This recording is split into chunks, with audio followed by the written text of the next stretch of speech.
por mais esse sábado, bem convidativo para estar na presença do Senhor, para nós podermos adorar, louvar, exaltar o seu nome, que é todo poderoso.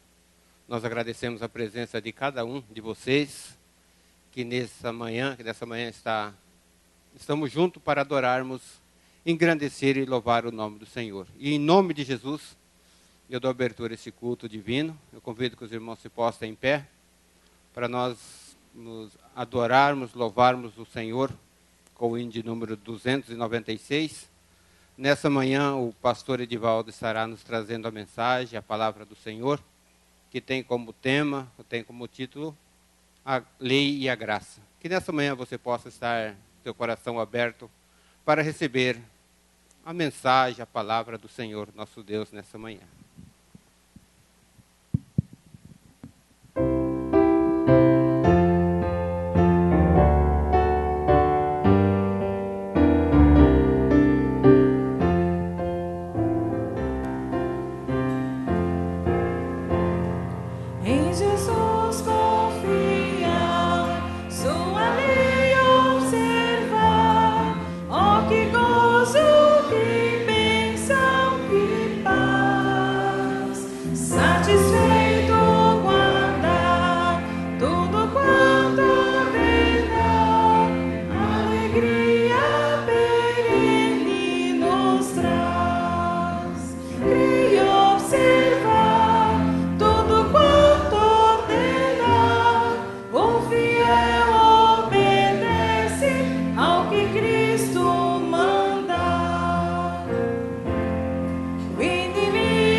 Convido os irmãos a abrirem as suas Bíblias em Deuteronômio 6, versículo 1 até o versículo 2. Deuteronômio 6, versículo 1 até o 2. Eu leio em nome de Jesus.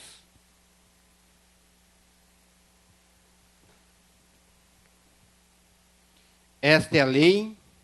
Isto é os decretos e as ordenanças que o Senhor, o seu Deus, ordenou que eu lhes ensinasse, para que vocês os cumpram na terra para a qual estão indo, para dela tornar posse.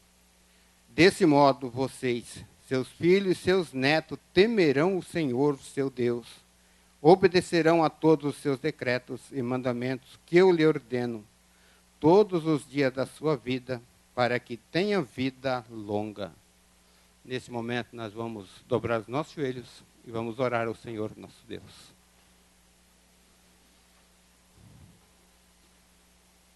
Santíssimo Deus, soberano Pai que estás nos céus,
nesse momento eu convido o pastor João Seabra, que estará trazendo a sua palavra pastoral à igreja. Logo após isso, também estará orando em favor dos ofertantes e dizimistas da semana e dando continuidade aos louvores. Bom, quero cumprimentar a todos os irmãos e irmãs com a paz do nosso Senhor Jesus Cristo. Amém? Nossa breve reflexão, irmãos, está no Evangelho de Mateus, capítulo 6, 34, palavras do próprio Senhor Jesus. Disse ele: portanto, não se preocupem com o amanhã, pois o amanhã trará as suas próprias preocupações. Basta a cada dia o seu próprio mal. Veja que há 2000 anos atrás, né, Jesus está falando de um assunto que é muito atual e que eu considero um dos mais importantes ingredientes, não é, para a doença do século que a gente já ouviu falar dela, que é a depressão. Jesus está falando de um ingrediente importante nesse processo que é a pré-ocupação patogênica. Não aquela, né, que diz respeito à sua organização com as coisas, né? Essa é saudável. Mas quando a preocupação passa a ser uma doença, então ela se transforma em motivo de preocupação. Conta-se de um relógio que ele decidiu calcular o seu trabalho durante os 12 meses do ano. E a gente já sabe que o barulho que a gente conhece do relógio é o que mesmo? O que o relógio faz? Qual é o barulhinho do relógio? Tic-tac. Né? Tic-tac. E o relógio ele vai decidir, então, calcular quantos tic-tacs, né, ele daria por ano. Observe. Então ele disse, bom, eu vou tic-taquear 2 vezes por segundo, 120 vezes por minuto, 7.200 vezes por hora, 172.800 vezes por dia, 63 milhões de vezes por ano. Esse era o trabalho dele. Então ele chega à seguinte conclusão, é muito. É muita coisa, mesmo para um relógio muito bom como eu. E enquanto ele reflete sobre a sua tarefa anual, sabe o que aconteceu com o relógio? Ele entrou em colapso. Nós estamos, né, meus irmãos, somente iniciando o ano de 2015. E certamente cada um de nós já fez a sua avaliação do quanto temos que fazer ao longo desse ano. Você já fez? O pessoal que trabalha, né, o pessoal que estuda, o pessoal que tem as suas atividades na igreja. É tanta coisa, não é? Que se a gente realmente for focar no mau sentido da palavra, não é? A gente corre risco de entrar em colapso também. É muita coisa. Então Jesus diz que não é que nós tenhamos que abandonar essas atividades, mas que elas devem ser desenvolvidas como? Uma de cada vez. Uma coisa de cada vez, dia após dia, para que quando chegar o final do ano, nós tenhamos o que comemorar. Sabendo que as nossas atividades, as nossas tarefas foram cumpridas. Alguém já disse, meus irmãos, que a preocupação, ela é como uma cadeira de balanço. Ela nos ocupa, mas não nos leva a lugar nenhum. Já experimentou, né, a cadeira de balanço? Ela nos ocupa, mas não nos leva a lugar nenhum. Assim também é a preocupação patogênica, né, aquela doentia. Então vamos pensar nisso, meus irmãos.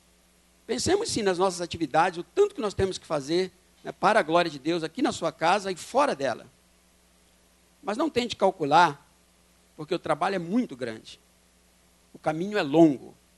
Um passo de cada vez, de uma forma serena, de uma forma tranquila e confiantes principalmente no Senhor Jesus, né, que Ele é o nosso descanso. Descansemos nele e trabalhemos tranquilamente. No final do ano, tenho certeza, teremos muito a comemorar. Fiquemos em pé, meus irmãos, e oremos ao nosso Deus. Soberano Deus, nosso Pai, muito obrigado, meu Deus, pela oportunidade que o Senhor nos dá de estar aqui na Tua casa de oração, na manhã do Teu santo dia, juntamente com os Teus filhos, meu Deus, que depois de uma semana de trabalho, meu Deus, venha à Tua casa com um único propósito, meu Deus, de adorar ao Senhor na beleza da Tua santidade. Meu Deus, nos proporciona, meu Deus, momentos agradáveis na Tua presença, aleluia. Que o Teu Espírito Santo trabalhe, meu Deus, profundamente na nossa vida nessa manhã, de sorte, meu Deus, que todos saiam daqui alegres, motivados, meu Deus, aleluia, por estar na Tua presença. Meu Deus, eu Te agradeço pelas provisões também. Obrigado porque o Senhor tem cuidado de cada um de nós. E é por isso que nós vimos aqui hoje e vamos, meu Deus, devolver, meu Deus, aquilo que Te é por direito. E vamos também ofertar ao Senhor com alegria, gratidão no nosso coração, por tudo, meu Deus, que temos recebido das Tuas santas mãos. Recebe, meu Deus, a nossa oferta de gratidão a Ti, em o nome do Senhor Jesus. Amém. Glória a Deus. Você que veio com o propósito de consagrar a sua oferta, devolver o seu dízimo ao Senhor, venha e o faça com alegria.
Paz do Senhor, igreja.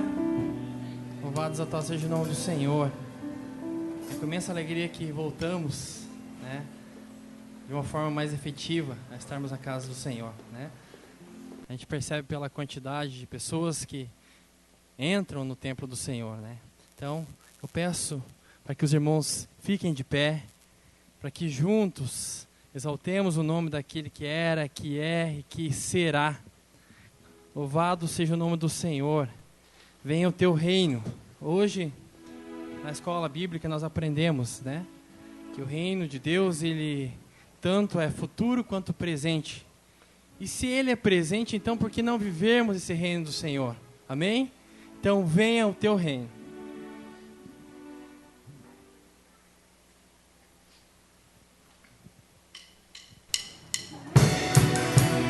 Com palmas, a igreja louva o Senhor.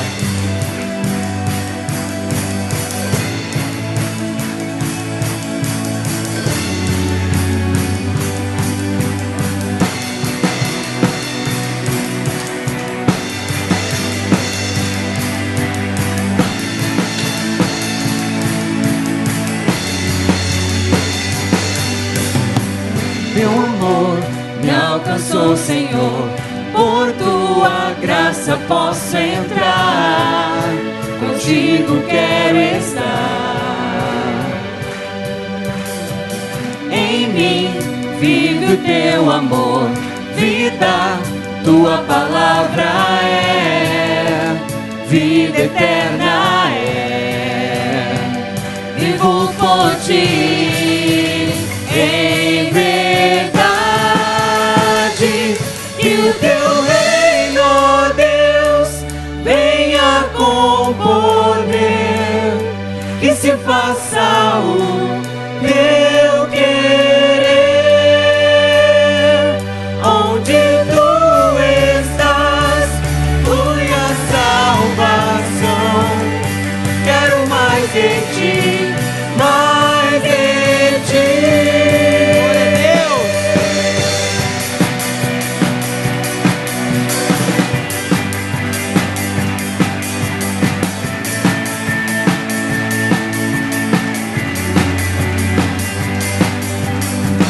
Jesus, a morte venceu, seu nome poderoso é, poderoso é.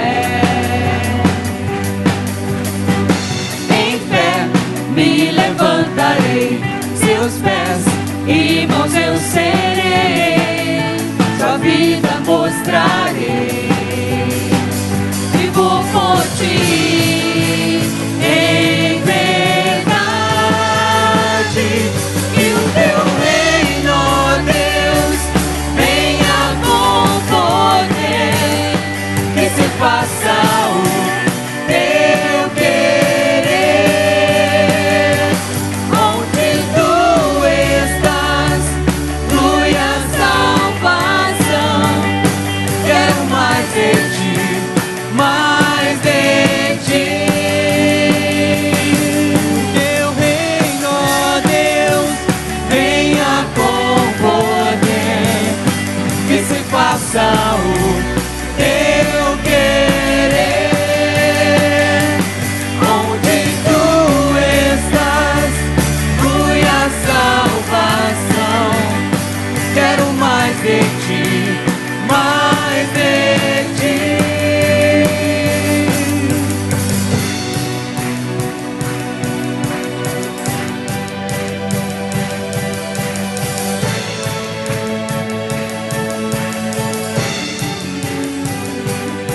Senhor,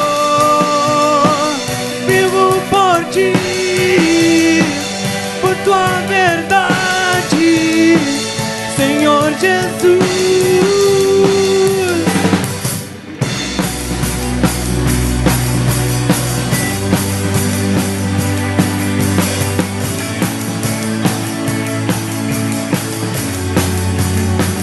Vivo por ti, em verdade,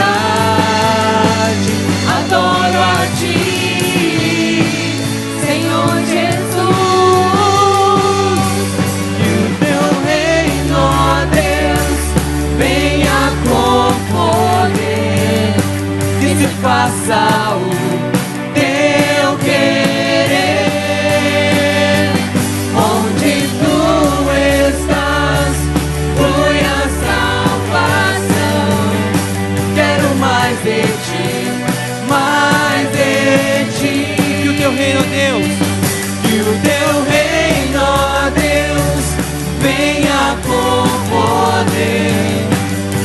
faça o teu querer. Onde tu estás, flui a salvação. Quero mais de ti, mais de ti.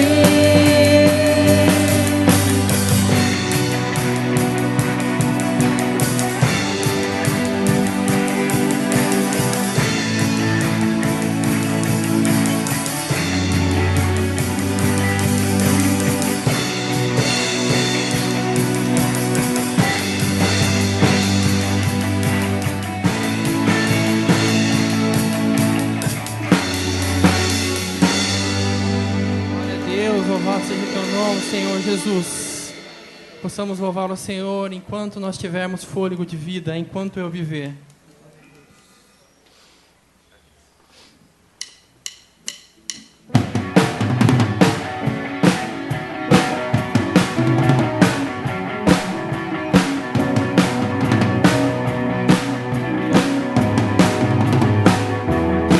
Cantarei teus louvores pra tua glória. Enquanto eu viver, contarei tua história pra tua glória. Enquanto eu viver, sou teu.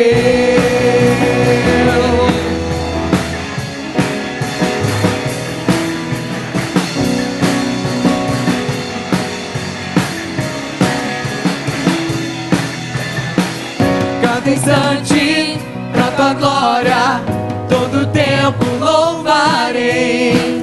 Pela tua graça eu viverei. E as batidas no meu peito querem conhecer-te mais. Meu Salvador, eu vou mostrar que és o Deus que satisfaz. Cantarei teus louvores pra tua glória. Enquanto eu viver, contarei tua história pra tua glória. Enquanto eu viver, sou teu.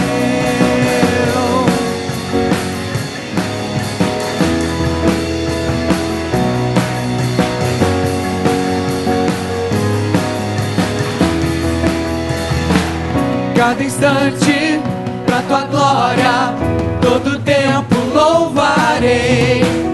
Pela tua graça eu viverei. E as batidas no meu peito querem conhecer-te mais. Meu Salvador, eu vou mostrar que és o Deus que satisfaz. Cantarei teus louvores pra tua glória. Enquanto eu viver, contarei tua história pra tua glória.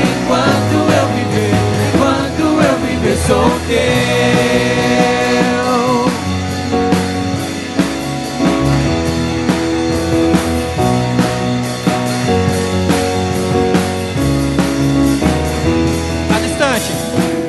Cada instante pra tua glória, todo tempo louvarei.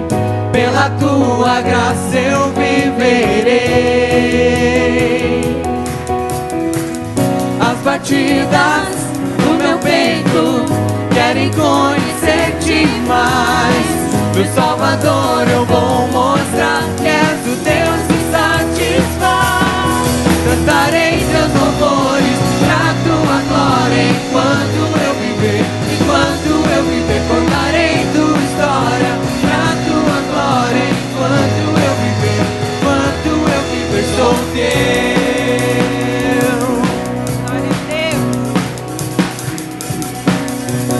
Vivo para te louvar, o teu nome exaltar. Quero teu amor irradiar. Vivo para te louvar, o teu nome exaltar. Quero teu amor irradiar.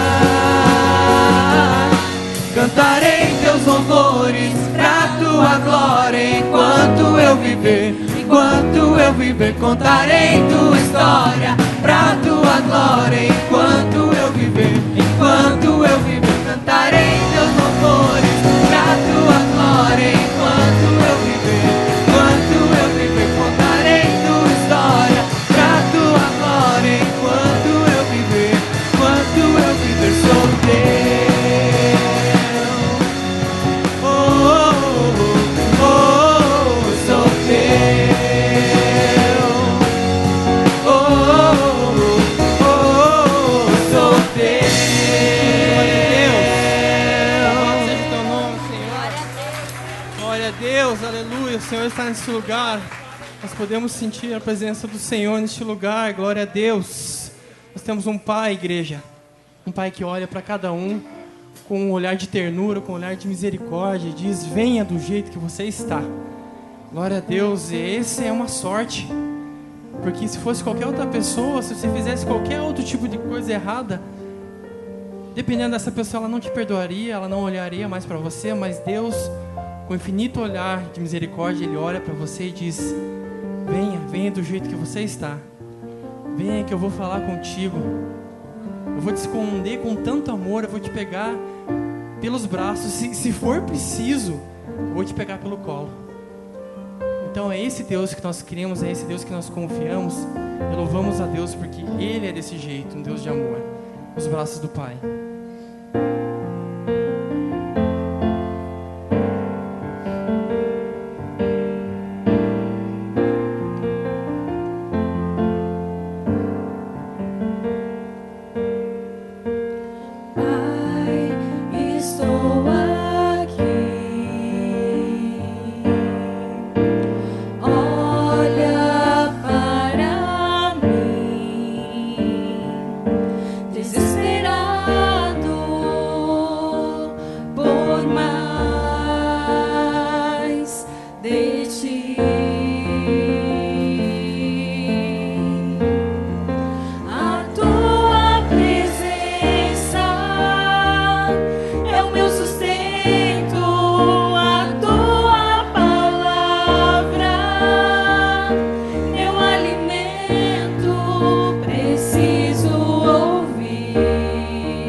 Vem, filho amado, vem em meus braços descansar.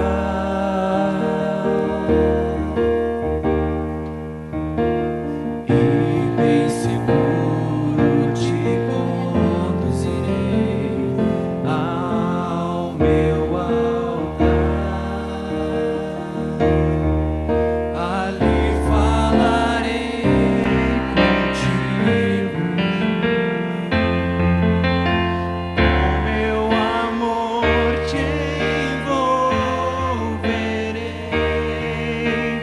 Quero olhar em teus olhos, tuas feridas sararei.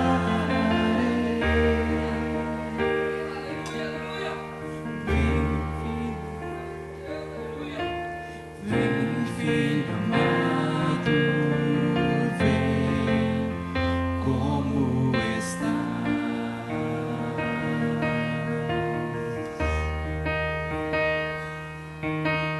Vem, filho amado, vem como estás.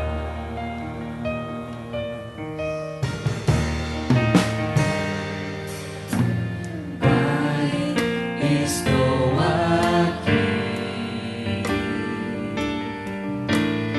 Olha para mim, desesperado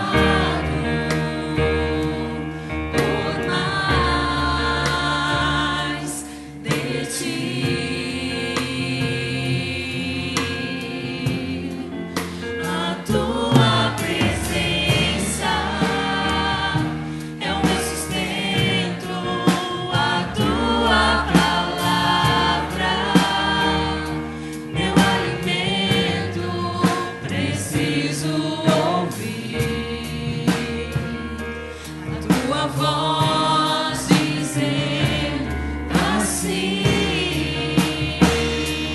Ouça ele dizer: vem, filho amado, vem em meus braços descansar.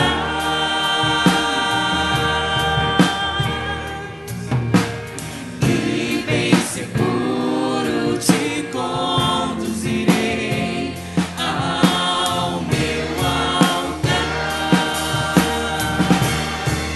Ali falarei contigo, com meu amor te envolverei.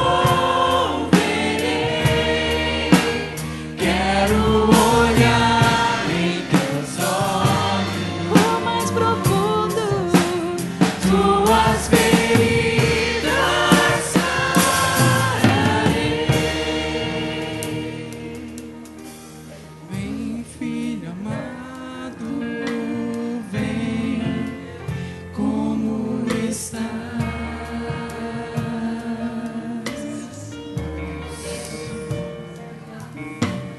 Vem, filho amado, vem como estás.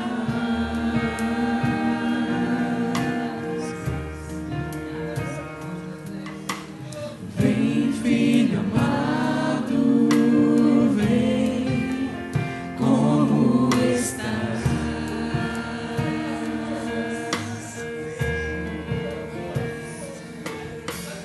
Vem, filho amado,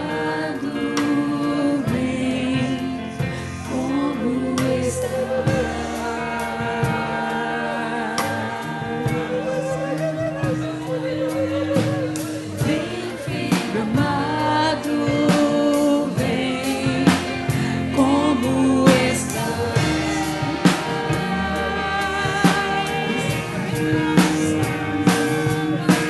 Vem, filho amado, vem como estás. Vem, filho amado, vem como estás.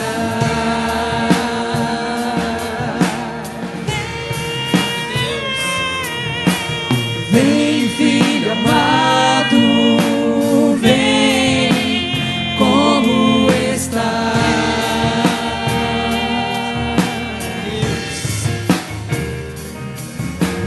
Vem, filho amado, vem como estás. Ali falarei contigo, ali falarei.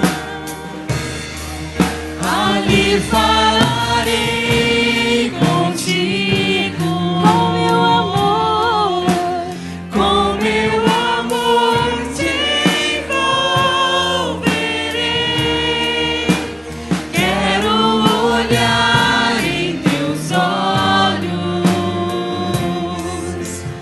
tuas feridas sararei. Glória a Deus, louvado, exaltado seja o nome do Senhor. Glória a Deus. Louvado seja o teu nome, Senhor. Glória a Deus. Na palavra do Senhor diz que o Senhor não se esquece de nós. Em Isaías diz que o Senhor não se esquece dos seus filhos. Ainda que uma mãe se esqueça do seu filho, o Senhor Deus não se esquece do seu filho, porque Ele tem o seu nome gravado na palma das suas mãos. Glória a Deus, e o Senhor está aqui. Não precisa falar isso, mas o Senhor está aqui, aleluia. Glória a Deus, aqui o Senhor fala comigo, aqui o Senhor fala com você. E fala, venha como você está, aleluias. Glórias a Deus, aleluia. Como nós precisamos de Ti, Senhor. Ó Deus, nosso coração almeja por Ti, almeja pela Tua presença, pela Tua misericórdia, ó Pai. E sabemos que não merecemos porque somos coisa alguma. Mas o Senhor nos faz fortes, nos faz grandes. Aleluia, Senhor Jesus, se nos transforma, Pai, nos regenera, nos restaura, nos cura. Aleluia, nós cremos nesse Deus que é um Deus de cura. Eu creio no Deus da cura, Deus que restaura. Aleluia, Senhor Jesus. Amolece, Senhor, os corações, Senhor, de pedra. Ó Deus, quebra, Senhor, quebranta toda indiferença, Pai, em nome de Jesus, ó Pai. Ó Deus, que venha, Senhor, em nós o Teu reino, Pai, o Teu reino, Pai. Ó Senhor, perdoa as nossas falhas, Senhor, os nossos pecados. Aleluia, santo, santo é o Teu nome, Jesus. Aleluia. Glória a Deus. Aleluia. Nós iríamos fazer a última música, não vamos mais. Nós vamos fazer de novo essa música, mas em meio tom, e só a igreja vai cantar. Glória a Deus. Aleluia.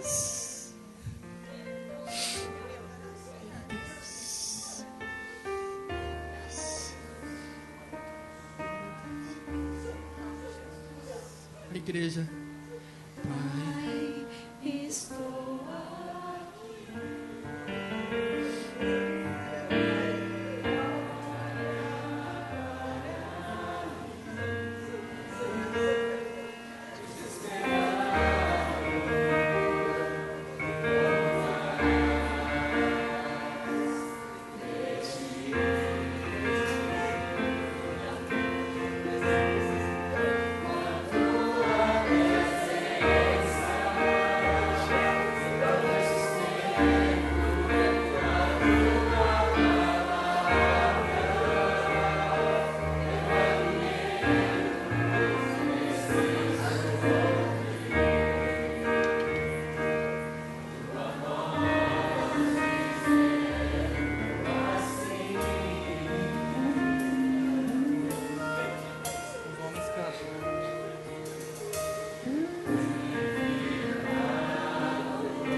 Você pode cantar mais forte?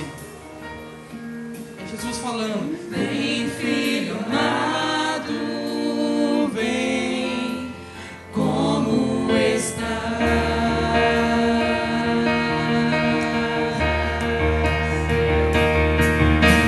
Vem, filho amado, vem, como estás.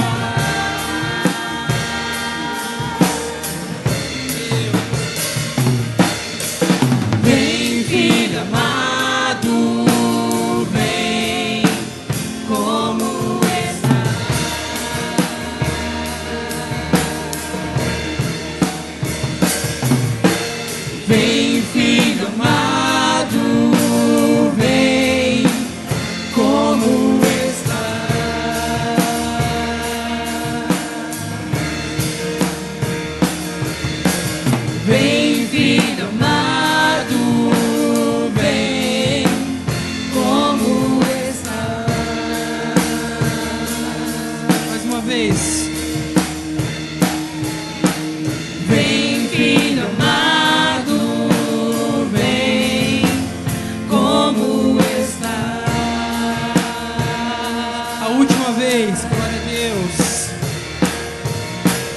Vem, filho amado, vem, como está.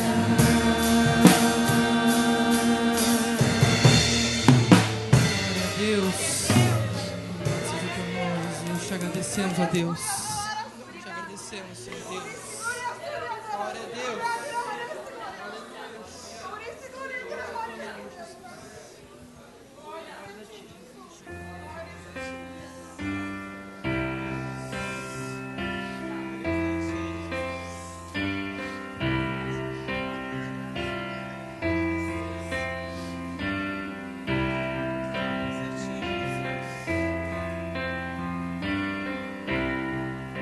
Seu amor me alcançou lá na cruz, por mim morreu, meu pecado ele levou, com poder ressuscitou.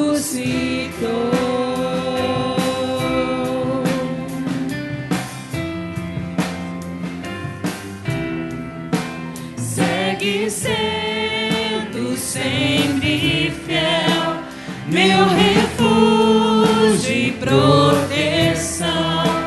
Jesus Cristo é a verdade, minha vida libertou.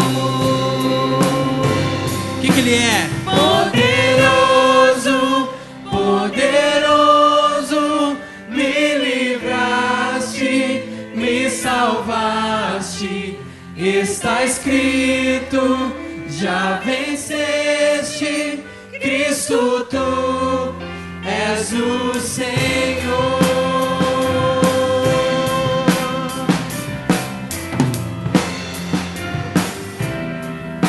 Sem princípio, sem final, esperança sem igual. O perdido encontrou em Jesus a salvação. Poderoso, poderoso, me livraste, me salvaste. Está escrito, já venceste, Cristo, tu és o Senhor. Poderoso, poderoso, me livraste, me salvaste. Está escrito, já venceste, Cristo, tu és o Senhor.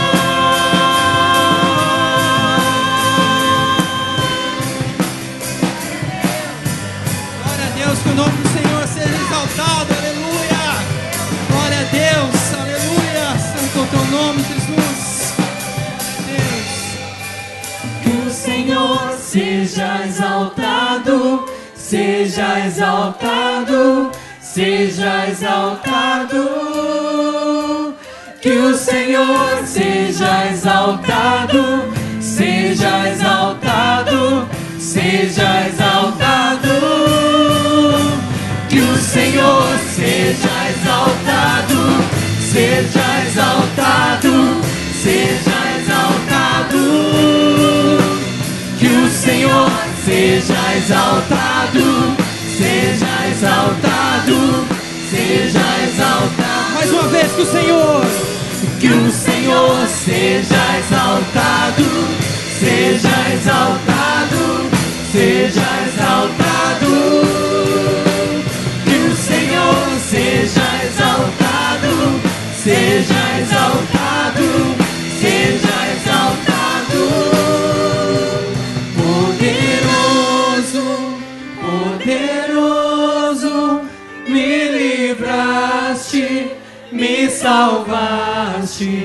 Está escrito, já venceste, Cristo, tu és o Senhor. Poderoso, poderoso, me livraste, me salvaste.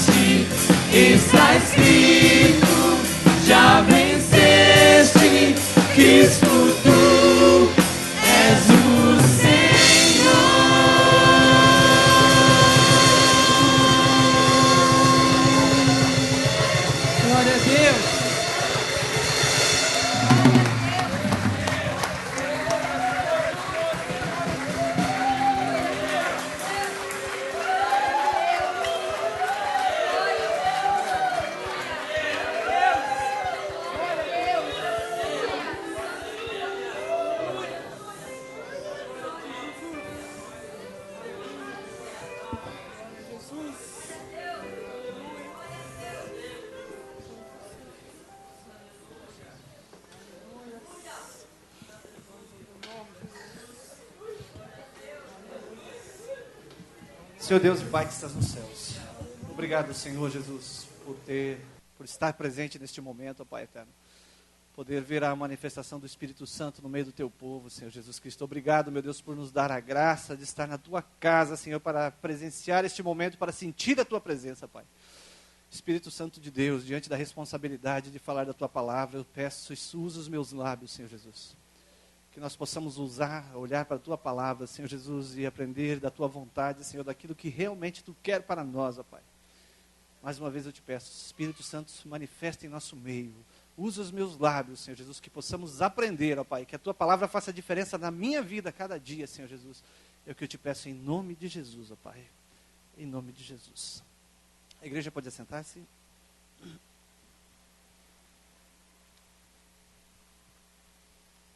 Eu cumprimento o povo de Deus na bendita paz de nosso Senhor e Salvador Jesus Cristo. Amém? Muito bom nós estarmos aqui presentes. Quero cumprimentar também os nossos amigos e irmãos que nos acompanham pela internet. Meu pai veio do Mato Grosso essa semana que passou. Ele disse que os nossos irmãos lá, na cidade de Dom Aquino, eles acompanham o nosso culto pela internet lá. E graças a Deus o culto tem sido uma bênção na vida dessas pessoas que têm nos acompanhado pela internet. Igreja de Deus, nós cantamos no outro cântico que dizia assim: desesperados por mais de ti. Não é assim? Nós proferimos essas palavras. E a gente sabe que nós vamos nos fortalecer para ficarmos em pé quando nós nos colocarmos de joelho. Quando nós nos inclinarmos é que nós vamos ter forças para poder ficar em pé. E a palavra de Deus diz assim: buscar-me-eis e me achareis quando me buscardes de todo o meu coração. Não é assim? A palavra de Deus também nos diz assim: se o meu povo que se chama pelo meu nome se humilhar e orar e se arrepender dos seus maus caminhos, eu ouvirei. Não é assim? Nós estamos iniciando um novo ano, né? E existe toda uma proposta da diretoria para esse ano de 2015. E nós precisamos que as coisas aconteçam direcionadas por Deus. E nós só vamos ter a direção de Deus quando nós buscarmos a Ele em oração. Então, está proposta para que a última semana de janeiro, nós estejamos aqui com uma semana de oração às 6 horas da manhã. Como nós vínhamos fazendo algum tempo atrás, e nós precisamos retomar os bons costumes. E nós vamos estar reunidos aqui, a partir das 6 horas da manhã até as 7, para um período de oração. Você que pode estar presente, venha aqui para buscar a Deus em oração. Se você não pode ficar 1 hora aqui, se você tem que sair para trabalhar, vem aqui, faça a sua devocional de manhã cedo aqui com a gente. Ore, busque a presença de Deus aqui. No horário você tem que sair para trabalhar, vai. Mas nós precisamos nos fortalecer em oração. E juntamente com a diretoria da igreja, nós estamos retomando este período na última semana de cada mês, nós fazemos aquela semana de oração, para que Deus possa estar nos conduzindo naquilo que é a vontade dEle para o ano de 2015. Amém? Então estão todos convocados. Muito bem. Nós vamos falar um pouquinho a respeito desse assunto, a lei de Deus e a graça. Está difícil, né? Mas pelo menos as letras vai ser possível serem enxergadas aí à frente. Durante muito tempo, nós, adventistas da promessa, nós batíamos no peito e olhávamos para esta tábua dos 10 mandamentos e dizíamos assim: olha, só vai ser salvo, né? E nós só somos salvos porque nós guardamos os mandamentos. Dizíamos essas palavras e batíamos no peito: só somos salvos porque guardamos o mandamento. E muitas pessoas ainda hoje dizem isso: nós só somos salvos porque guardamos os mandamentos de Deus. Será que isso é verdade? E por um outro lado, existe aqueles que olham para a graça de Deus e dizem assim: se nós somos salvos pela graça, para que mandamento? Judas, ele diz assim que alguns homens iníquos, alguns homens mal intencionados que se infiltraram no meio da igreja, eles usaram a graça de Deus para fortalecer a sua libertinagem, ou seja, fizeram da graça de Deus uma desculpa para o pecado. E agora, quem está certo? Aqueles que batem no peito e dizem assim: eu sou salvo porque eu guardo os mandamentos de Deus, ou eu guardo a lei de Deus. Ou aqueles que dizem: mandamento? Para quê? Deus, e a graça e a lei quer nos dizer. O texto de Efésios, capítulo 2, o verso 8 e verso 9, nos diz assim: porque pela graça sois salvos por meio da fé. Olha só, porque pela graça sois salvos por meio da fé. E isso não vem de vós, é dom de Deus. Não vem das obras, para que ninguém se glorie. Esse tema, a lei divina e a graça, Nicolas, pula para mim. Esse tema, a lei divina e a graça, ele é um assunto que sempre, desde que me conheço por cristão, e eu creio que até a volta de Jesus vai ter discussão, é assunto de debate em vários meios evangélicos. Lei e graça. Isso é contraditório, né? Porque parece, dá a impressão que eles colocam, que existe uma contradição entre lei e graça. Se existe lei, não precisa de graça. Se existe graça, não precisa de lei. Muitos dizem ser necessário guardar todos os mandamentos. Outros dizem somente 9. E outros dizem que... E outros dizem que se somos salvos pela graça, que é Jesus Cristo, para que a lei? Então existe uma procura para estabelecer uma contradição entre esses dois temas. A lei de Deus, e eu vou me referir aqui hoje exclusivamente, no que diz respeito ao assunto lei de Deus, aos mandamentos, às tábuas de pedra. Nós sabemos, pela Bíblia, e existe uma outra confusão que as pessoas querem fazer hoje, porque não existe essa confusão na Bíblia, que abrange tudo. Quando se refere lei de Deus, eles falam assim, mas a lei de Deus foi abolida na cruz. E quando dizem lei de Deus, eles colocam tudo num pacote e falam assim, Jesus Cristo riscou a cédula que constinham em ordenanças que eram contra nós. Ou seja, todas as leis, e eles colocam num pacote. Os mandamentos, as leis que nós sabemos que eram as leis civis que existiam para o povo de Deus, as leis sanitárias, né? E as leis que eram as leis cerimoniais, que era todo o processo de cerimônia que existia lá no tempo antigo, que Deus estabeleceu, eram leis de Deus, por quê? Porque era tudo prefigurado para Jesus Cristo. Então, as pessoas pegam e colocam tudo num pacote e falam assim, tudo foi abolido por Jesus Cristo na cruz. Então, as pessoas querem colocar uma contradição, e estabelecendo esta contradição, elas afirmam outra coisa, que é a chamada dispensação da lei, em um Antigo Testamento, e aquilo que é chamado também a dispensação da graça. Ou seja, no Antigo Testamento, as pessoas eram aceitas por Deus porque elas praticavam aquilo que a lei mandava. Elas só eram aceitas por Deus por causa da lei. E no Novo Testamento, a partir da morte de Jesus, as pessoas passaram a ser aceitas por Jesus porque ele morreu na cruz do Calvário. E aí começou a trabalhar a graça divina. Isso é o que as pessoas pregam. Ou seja, lá no passado, Deus aceitava o homem porque a lei estava em vigor e as pessoas praticavam aquilo que a lei mandava. E a lei, nesse contexto deles, é todo aquele pacote. Aí Deus aceitava os homens. E agora, o tempo que nós estamos vivendo é o chamado a dispensação da graça. Deus nos aceita pelo sacrifício de Jesus, então, por a sua graça, é que nós somos aceitos. Mas será que isso é verdade? Vamos para frente. Então, o que é graça?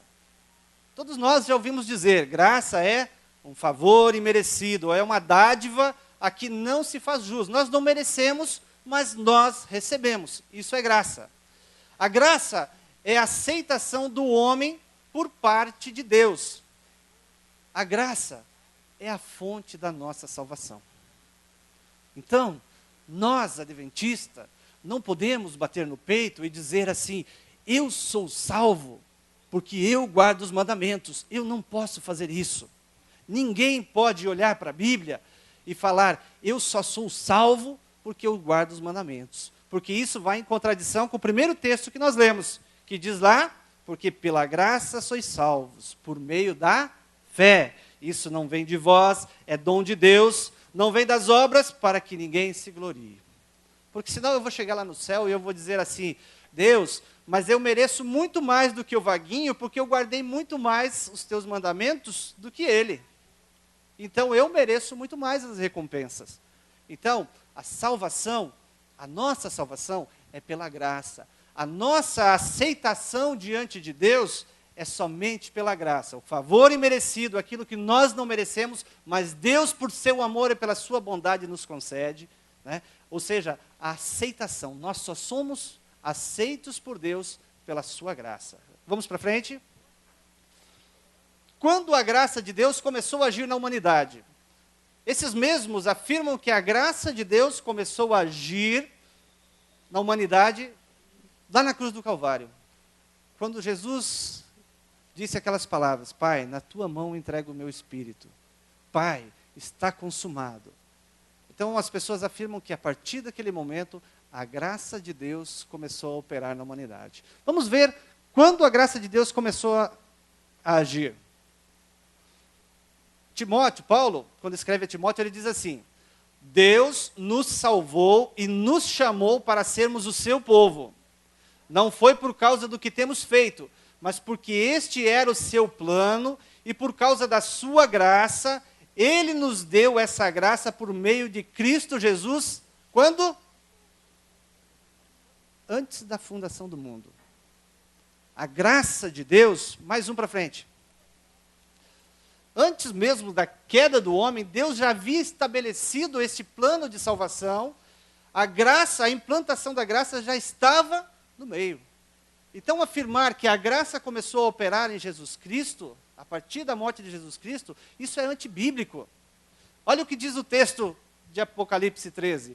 O cordeiro que foi morto desde a fundação do mundo. Sabe quando o casal pecou? E Deus disse para eles: não comam, porque o dia que dele comer, você vai morrer. Eles não tinham que ter caído fulminados naquele momento, quando dá a mordida na maçã? Eles não deveriam? Não era isso que tinha que acontecer? Mas por que eles não morreram? O que fez com que eles não morressem? Não foi a graça de Deus? Pela graça de Deus, eles não caíram fulminados. E aí o que Deus faz? Ele mata um cordeirinho. Olha a simbologia. O cordeirinho que foi morto desde a fundação do mundo. Já prefigurando a figura do Senhor Jesus Cristo que haveria de vir. Então, a graça de Deus, ela começou a se manifestar na humanidade a partir do momento que o homem pecou. Quando começou a existir o pecado, mais um para frente. Cada cordeirinho morto, ele representava Cristo. Então, aqueles que morreram antes de Jesus Cristo, isso que é interessante, né? Aqueles que morreram antes de Jesus Cristo ter nascido e ter morrido, eles morreram crendo no Salvador que viria. Paulo não afirma lá em cima que pela fé que nós somos salvos? Eles morreram crendo, e aí o capítulo 11 de Hebreus, ele traz uma série de pessoas, heróis da fé, que nós cremos que estão salvos. E todos esses homens foram salvos porque pela fé no Cristo que haveria de vir e pagar a sua dívida. Hoje nós somos salvos por quê? Porque o Cristo que veio e pagou a nossa dívida. Então eles lá no passado foram salvos pela graça no Cristo que ainda via. Naquilo que eles simbolicamente prefiguravam, cada vez que eles iam e ofereciam o cordeirinho, o sacerdote oferecia o cordeirinho, tudo aquilo estava simbolizando o nosso Senhor Jesus Cristo. E não era o ato deles ofertarem o cordeiro que Deus os aceitava. A aceitação estava da mesma forma pela graça. A forma deles oferecerem louvor, eu gosto sempre de lembrar desse texto. A forma deles oferecerem louvor lá, era a oferta de sacrifício, onde aquilo era queimado e subia como um incenso suave, como um cheiro suave a Deus. Era a forma de louvor que eles tinham. Mas num determinado momento, o rei Saul, ele vai e toma a frente do sacerdote e ele oferece cordeiros em sacrifício a Deus, contrariando a vontade de Deus, que Deus havia dito, mate tudo. E aí ele olha e fala assim, mas dá para fazer alguns sacrifícios para Deus, hein? E aí ele vai e ele mesmo oferece sacrifício. E aí vem o sacerdote e fala assim, olha, Deus tem muito mais prazer em que se obedeça do que se sacrifique. Então, em tudo isso, o que Deus leva em conta é a obediência. É a obediência. E Deus os aceitava pela obediência que eles tinham. A graça de Deus se manifestava não por causa do cordeirinho que era sacrificado, mas pela obediência àquilo que Deus havia pedido para eles. E nos nossos dias é diferente? Não é diferente. Mais uma? A graça de Deus, ela existe por causa disso. Por causa do pecado. Só existe graça por causa do pecado. Se não tiver pecado, para que existe graça? Não é a graça de Deus que faz com que nossos pecados sejam perdoados? O que existe de mérito em nós para que nós nos ajoelhemos diante de Deus depois de termos feito algo terrível? Vou dar só um exemplo, que eu ouvi outro dia, né, de alguém que, até que a minha geração morra, quem conheceu o que ele fez, vai sempre olhar para ele com desconfiança, que é o Guilherme de Pádua. Aquele camarada que, alguns anos atrás, ele matou a sua mulher, uma companheira de trabalho, no caso ele era ator da Rede Globo, e a menina também era atriz da Rede Globo, e ele, junto com a sua mulher, arquiteta um plano macabro, e aí eles matam a menina a tesourada, não é nem a facada, a tesourada. Foi algo que na época chocou muito, porque a menina estava em evidência na televisão, então aquilo trouxe um choque muito grande para a sociedade. Recentemente eu vi que ele se converteu e ele está pregando juntamente com o pessoal da Batista Lagoinha. Os que conheceram ele, eu não conheço o coração dele, eu não tenho essa capacidade de saber se ele se arrependeu ou não. Deus tem essa capacidade. Mas os que o conheceram vão lembrar sempre do que ele fez. A geração que vai vir pregando ele, que não sabe do crime que ele cometeu, vai olhar para a palavra dele e vai entender, não vão olhar pelo que ele fez. Agora, que mérito existe nele, vamos colocar assim, que ele se arrependeu verdadeiramente? Que mérito existe nele para que Deus possa perdoar o que ele fez, que foi algo terrível? Que mérito existe em mim para que Deus possa me perdoar depois de eu ter cometido um crime terrível? Não existe mérito nenhum em nós. O que existe é o amor de Deus, o que existe é a graça de Deus, e é a graça de Deus que perdoa os meus pecados. Então, só existe graça porque existe pecado. O dia que não existe pecado, a graça de Deus já se manifestou lá atrás. E o texto, só um pouquinho antes, Nicolas. E o texto de Romanos, ele diz assim, ó, mas onde o pecado abundou, superabundou a graça. Isso quer dizer que, aonde existia muito pecado, a misericórdia de Deus foi muito maior. E é interessante a discussão que existe nesse texto, né?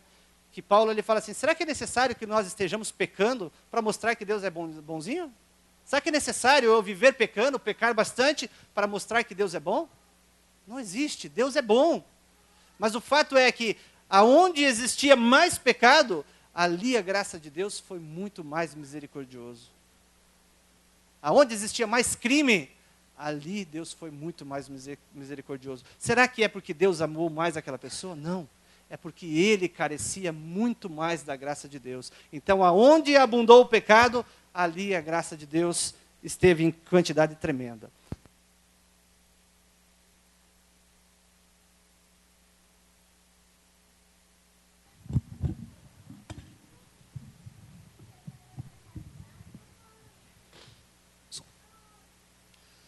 O que é pecado? Então nós vimos que para que haja graça, é necessário que haja o pecado. O pecado, todo aquele que pratica o pecado também transgride a lei, porque o pecado é a transgressão da lei. Isso é que nos diz João, o verso 3 e o verso 4. E nós, adventistas, gostamos muito desse texto, né? Porque a gente gosta de falar para as pessoas que dizem que não é necessário guardar os mandamentos, e a gente olha e fala assim, é necessário, porque todo aquele que pratica pecado é porque ele se levanta contra a lei de Deus. Mais um para frente. Muito bem.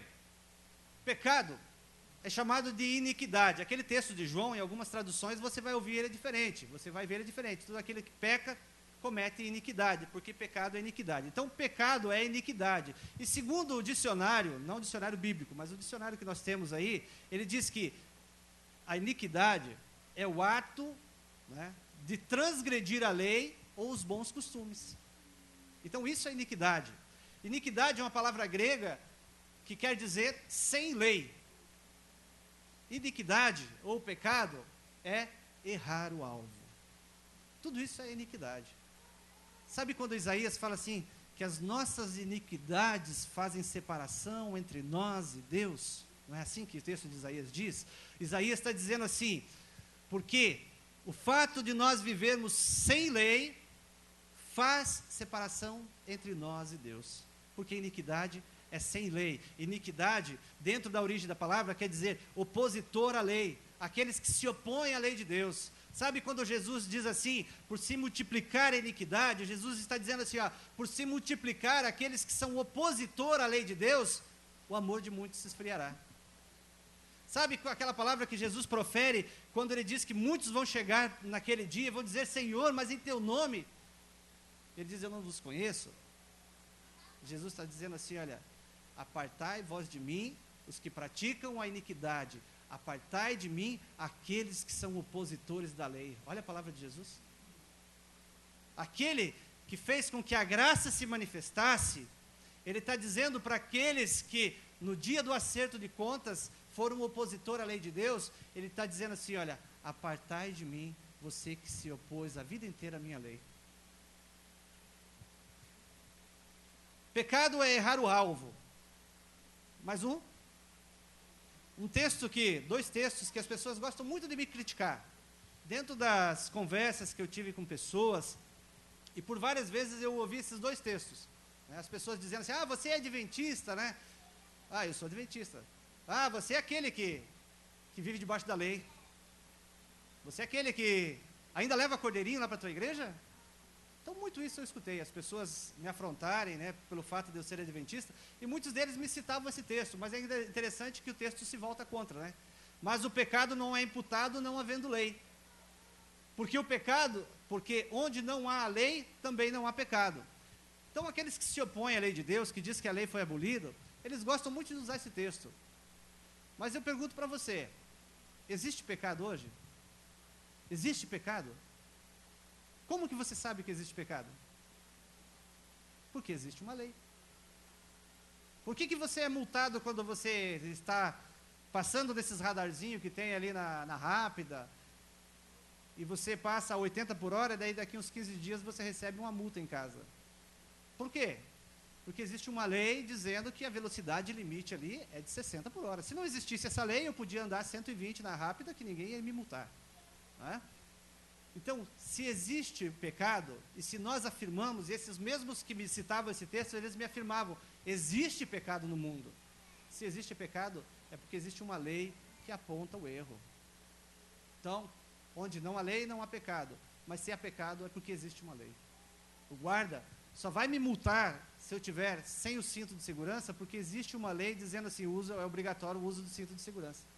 Aí ele vai me parar, e vai falar, o senhor está sendo multado, porque o senhor está contradizendo aquilo que a lei manda.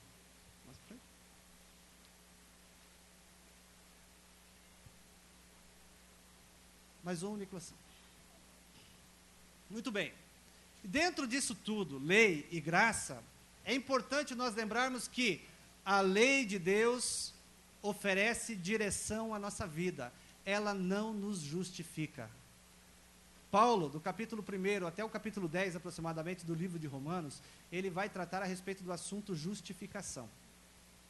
Nós somos justificados por Deus, dos nossos pecados, pela graça. É a graça de Deus que nos justifica, não é a lei de Deus. A lei, ela tem um único objetivo, que é nos conduzir no caminho certo. A lei é que vai nos guiar no caminho que nós devemos andar. A lei, o trabalho dela é somente isso. O que faz o papel de nos justificar diante de Deus, dos nossos pecados, nos tornar justos diante de Deus, é a graça do Senhor Jesus Cristo. É o fato de Jesus Cristo ter morrido na cruz do Calvário. Aí nós aceitamos a Jesus Cristo como Senhor e Salvador das nossas vidas, nós somos justificados. Aí, a partir da frente, é que a lei tem um papel importante, que nós precisamos lembrar disso. A lei é que vai nos conduzir no caminho reto. Mais uma para frente. Paulo aos Gálatas, e o livro de Gálatas é aquele que as pessoas mais se baseiam para querer contradizer a lei de Deus. Nós, judeus, por natureza, e não pecadores dentre os gentios, Sabemos, contudo, que o homem não é justificado por obra da lei, mas sim pela fé em Cristo Jesus. Temos também crido em Cristo Jesus para sermos justificados pela fé em Cristo, e não por obras da lei, pois por obra da lei nenhuma carne será justificada. Parece uma contradição, né, entre aquilo que nós estávamos falando, mas não existe contradição nenhuma. A lei não justifica ninguém. A pessoa não é aceita por Jesus Cristo só porque ela guarda os mandamentos de Deus. Ela vai ser justificada pela graça, pelo sacrifício de Jesus Cristo no Calvário, e porque você aceitou Jesus como Senhor e Salvador da sua vida, aí é que você vai ser justificado dos seus pecados. Aí é que Deus, quando você se põe diante dele, que você pede perdão, naquele dia em que você levantou as suas mãos e falou, Senhor Jesus, eu te aceito como meu Senhor e Salvador, aí Jesus Cristo junto com Deus lá carimbou, está justificado, porque você aceitou Jesus como Senhor e Salvador da sua vida. Aí a graça de Deus se manifestou na minha e na tua vida, nos tornando justos diante de Deus, e nós fomos recebidos por Ele. O que é a lei de Deus e qual a sua importância? Por isso que eu falei, a lei, ela simplesmente nos guia. A lei é o padrão divino pelo qual devemos pautar o nosso procedimento. A lei dos 10 mandamentos, ela é a expressão do caráter e da moral de Deus. Pois o que vem pela lei é o pleno conhecimento do pecado. Capítulo 7 de Romanos, parece que existe um desespero. Paulo, ele começa a citar o capítulo 7, ele começa a falar algo que está desesperador dentro dele.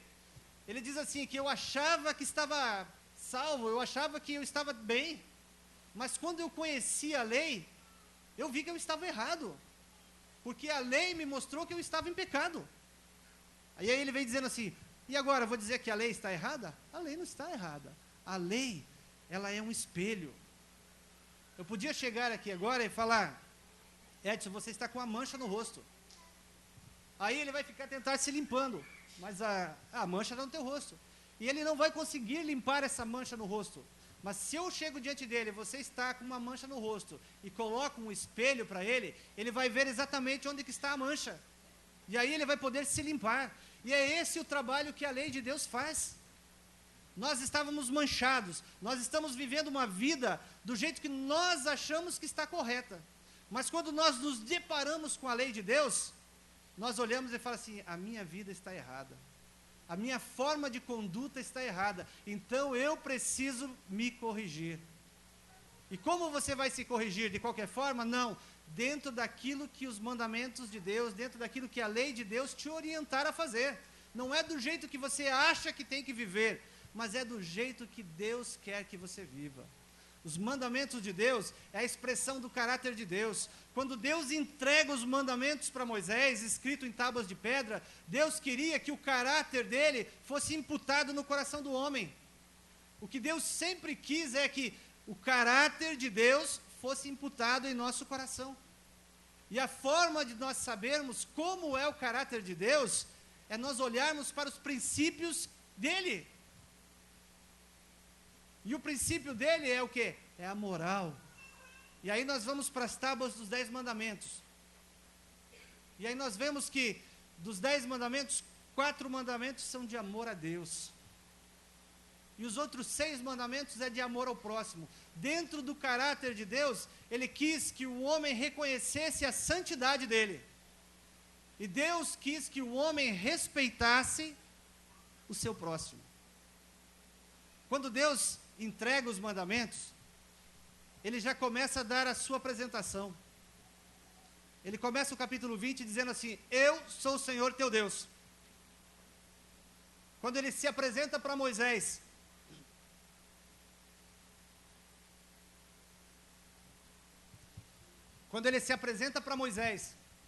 lá na sarça, e Moisés fica questionando, mas em nome de quem eu vou? Ele diz assim, diga que o grande eu sou enviou. Então o grande eu sou aparece em meio de trovões, em meio de nuvens, e ele começa a escrever com o seu dedo, eu sou o Senhor teu Deus que te tirei da terra do Egito e da casa da servidão. Você era escravo, mas agora você é livre porque eu, Senhor teu Deus, te libertei. Muitas pessoas vão dizer assim, mas eu não estava no Egito. Não estava no Egito, mas estava no pecado. Até o dia que Deus se manifestou na sua vida e te libertou da escravidão.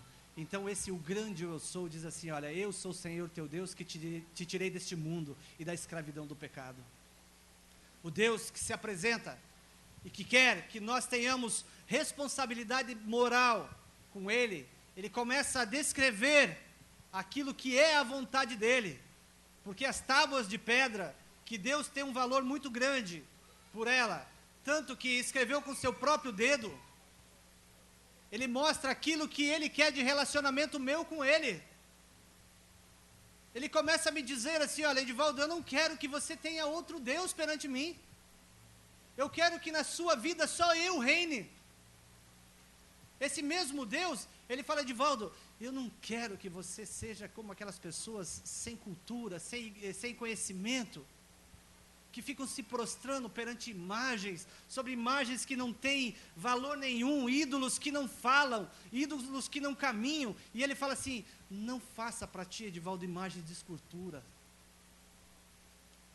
Hoje, existe um princípio que está muito deixado de lado, que é o princípio de valorização do nome, que é aquilo que realmente nós temos, que é o nome, que nós devemos prezar por ele. Antigamente a gente via situações em que a moça engravidava antes do casamento, né? E aí o pai todo brabão lá e fala assim, você manchou o nome da família. Por quê? Porque eles zelavam pelo nome.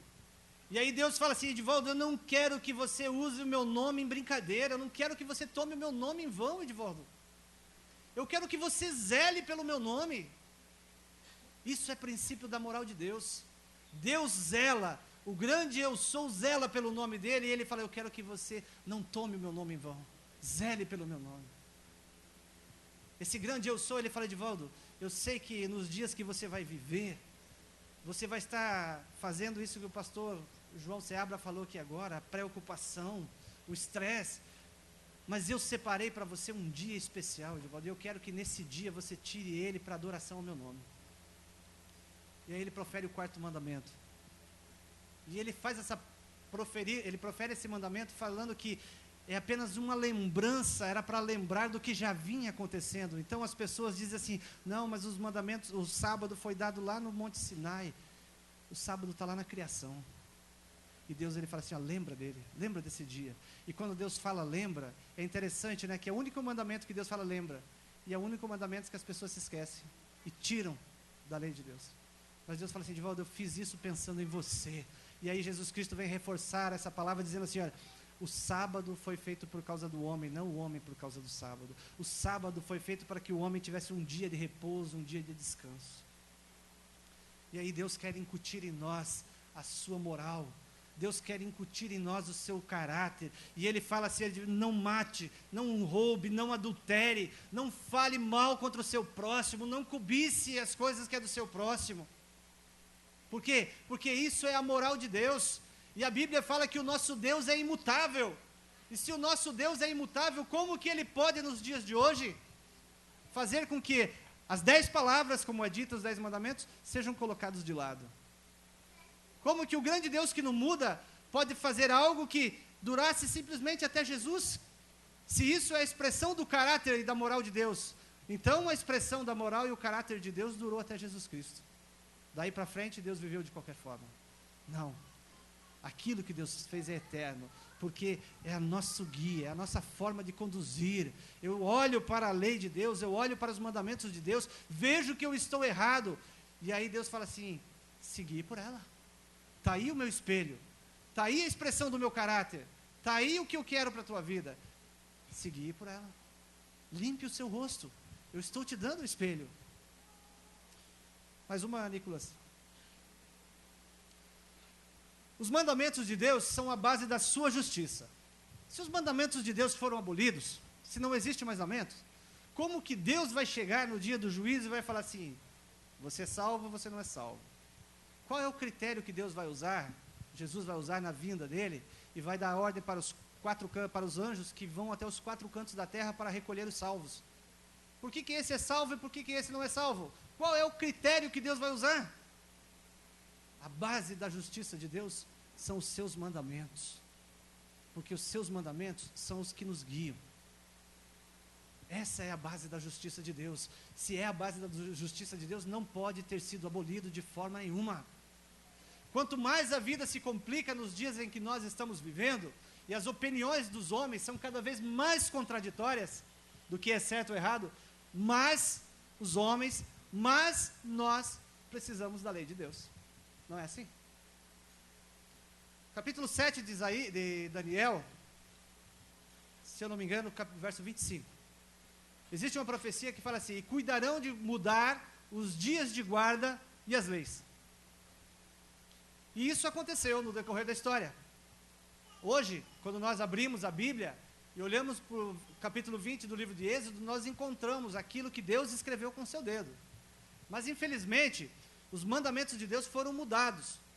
Eles são ensinados de forma errada. São ensinados de forma errada. Por quê? Ao longo da história, a igreja dominante, ela mudou segundo aquilo que lhe era aprazível, segundo aquilo que era bom para eles. Então, hoje é ensinado de forma errada. E ao longo da história, os conceitos de certo e errado do homem estão mudando cada vez mais.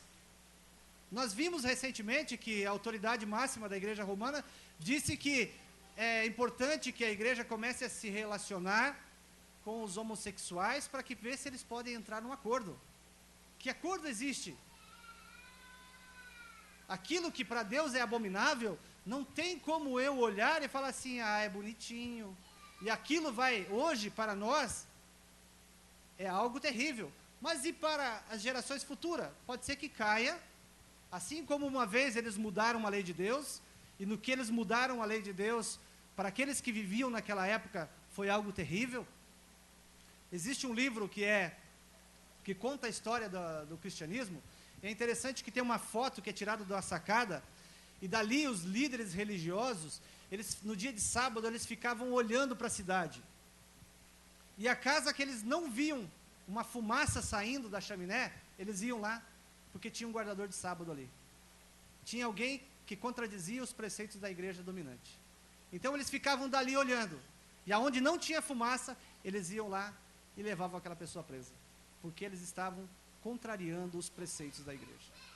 Se hoje vier uma lei em que dita pela igreja de Roma, que as pessoas, seus fiéis, devem aceitar os homossexuais, nós devemos aceitar, não o que eles fazem, por favor, entendam isso. Não aceitar o que eles fazem, nós devemos aceitar eles, mas não o que eles fazem. De que o casamento homoafetivo é algo que deve ser aceito, para nós que estamos vivendo hoje vai ser algo repudiante. Mas e para a geração futura que vai cair? Então aquilo que é princípio de Deus não dá para mudar. O homem não tem noção do que é certo e errado. Ele vai mudando conforme a história. Mas nós precisamos ser guiados e precisamos nos guiar pelos conceitos e pelos preceitos de Deus, porque expressam a vontade e a moral de Deus. Mais uma, Nicolas. Veja só, muitas pessoas, elas afirmam que os mandamentos de Deus passaram a existir lá no Sinai. Lá no Sinai. Nós estamos falando de um homem que viveu aproximadamente aproximadamente 600, 700 anos antes do Monte Sinai. Se nós temos 400 anos de escravidão, até eles serem libertos, Abraão, ele foi aceito por Deus, e olha o que Deus fala dele: porque Abraão me obedeceu, guardou as minhas ordenanças, os meus mandamentos, meus princípios e minhas leis. Ué, mas os mandamentos não foram dados no Monte Sinai? Mas Deus já via em Abraão algo do seu caráter, do caráter de Deus estava na vida de Abraão. Por isso Deus olhou para um homem que vivia numa terra ímpia, vivia no meio de um povo idólatra, mas Deus olhou para alguém e fala assim: eu o escolhi por causa disso, porque Abraão obedeceu às minhas ordenanças, porque Abraão obedeceu aos meus mandamentos, ele obedeceu aos meus princípios. Embora tenha esse conhecimento dela escrita só lá no Sinai, mas o caráter de Deus já estava, e Abraão era alguém íntegro diante de Deus, e Deus olhava para isso. Olha esse outro caso. Como poderia eu, então, cometer algo tão perverso e pecar contra Deus? Nós vimos que pecado é a transgressão da lei de Deus, não é isso? pecado é a transgressão da lei de Deus. Nós estamos falando de José.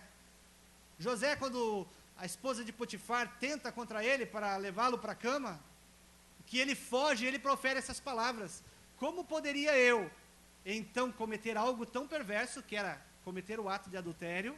Adultério é um mandamento, não é? Não é o 7º mandamento? Que foi entregue lá no Monte Sinai? Como que José já tinha conhecimento que o adultério era pecado, se ainda não existia mandamento? Olha o caráter de Deus que já estava na vida dos homens de Deus. E ele fala assim: como eu posso fazer algo tão terrível e pecar contra meu Deus? Porque o caráter de Deus, a moral de Deus já estava sendo incutida. Deus tinha ensinado os seus homens, os homens que eram dependentes dele, os homens que buscavam viver uma vida de santidade diante de Deus. Então os mandamentos de Deus, eles nunca podem ter sido abolidos com a morte de Jesus na cruz, porque é o caráter de Deus, é a nossa forma de ser guiado, é a nossa forma de pautar o que é certo e errado. O que é certo e errado não pode ser naquilo que eu acho, mas naquilo que Deus determinou como certo e errado. Aí alguns textos que nós vamos ver sobre do que é importante lembrar. Por que é importante obedecer os mandamentos de Deus? Olha o que João, o apóstolo de Jesus, ele diz assim, ó: aquele que tem os meus mandamentos e os guarda, esse é o que me ama. Palavras de Jesus. Se alguém me ama, guardará os meus mandamentos, e o meu Pai o amará, e viremos para ele e faremos nele morada. Olha só, aquele que tem os meus mandamentos e o guarda, esse me ama. Mais uma. Aquele que diz: eu o conheço e não guardo os seus mandamentos, é mentiroso e nele não há verdade. Mas os mandamentos não foram abolidos com Jesus na cruz. Apóstolo João, discípulo amado, foi preso, ficou um longo período preso na ilha de Patmos. Ali Deus deu para ele uma visão do Apocalipse que nós temos. Quando morre o imperador, ele sai da ilha e vai para Éfeso. Ali ele escreve o Evangelho de João, ali ele escreve a primeira e a segunda carta, e ali ele escreve o livro de Apocalipse. No ano 96. 60 anos, aproximadamente, depois de Jesus Cristo ter morrido.